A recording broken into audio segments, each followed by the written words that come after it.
Update pa rin na balita, karaniwang tahimik at makaluma naman ang kaugalian ng mga Pilipino sa paggunita ng Semana Santa. Ngunit sa bayan naman ng Macalelon sa lalawigan ng Quezon, nagkaroon ng bagong muka ang banal na okasyon mula sa pagtutulungan at pagkamalikhain ng mga mamamayan. Silipin natin ang kamangha-manghang pagsasama ng tradisyonal at modernong kultura sa Semana Santa sa Cubol Festival sa balitang hatid ni Benj Bondo. Panahon ng pagtitika at pagdinilay upang sariwain ang sakripisyo ni Hesukristo. Ito ang kahulugan ng Semana Santa para sa maraming Pilipinong Katoliko. At sa pagdaan ng panahon, kung karaniwang makaluma ang paggunita rito, mayroon ding naiiba at nakatutuwang tradisyon upang alalahanin ang banal na okasyon. 14 na barangay ang kalahok sa taunang Cubol Festival dito sa Macalelon, Quezon. Makalipas ang Ash Wednesday na hudyat ng pag-uumpisa ng Kwaresma, abala na ang lahat sa pagdidisenyo at paggawa ng mga naglalakihang kubol na ito. Alinsunod sa alituntunin ng patimpalak, replika ng mga simbahan ang dapat na estilo ng mga gagawing kubol. At sa mga ito, idinaraos ang tradisyonal na pagbasa ng pasyon.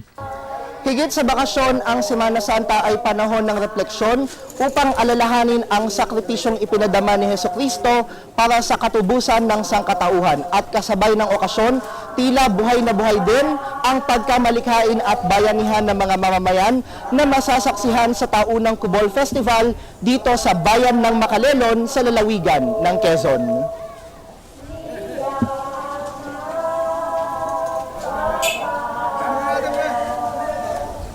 Ang mga bisita, tiyak na mabubusog hindi lamang ang kaluluwa, kundi lalo't higit ang mga mata sa pag-ikot sa sari-saring kubol na may nakatutuwa at nakamamanghang disenyo na itinuturing na obra maestra sa panahon ng Semana Santa. Ang altar na ito ng kubol ng Barangay Tagin, may kisaming yari sa balat ng mani na mano-manong idinikit. Bunga naman ng mahogany ang materyales na ginamit sa labas ng kubol na hinugis na parang bulaklak. Mala under the sea naman ang tema ng kubol na ito ng Barangay Damayan.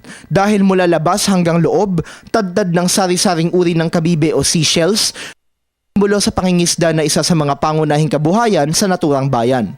Makikita pa sa itaas sa mga krus at ang mukha ni Hesukristo na binuo gamit ang mga kabibe. Ang kubol naman na ito ng Barangay Castillo, malatunay na bahay ang itsura dahil may second floor pa kung saan maaaring tanawin ang maaliwalas na komunidad sa paligid nito. At nakalakihan na po namin yung tinatawag na kubol na yan. Sapagkat dito po sa 13 bayan sa Bundok Peninsula, ay kami lamang po ang may ganyang uri ng pagdiriwang tuwing mahal na araw. At habang lumipas po ang mga taon, ang panahon, ay ang mga kubol po yan ay gumanda ng gumanda at lumaki ng lumaki. At ito pong nakaraang mga pamunuan ay nagbibigay na po ng tinatawag na prize award para po dyan sa tinatawag nating pagandahan ng design. Kada taon, sinisikap ng mga taga rito na mapaganda pa ang kapistahang bunga ng bayanihan na isa sa mahalagang aral ng pananampalatayang Kristiyano.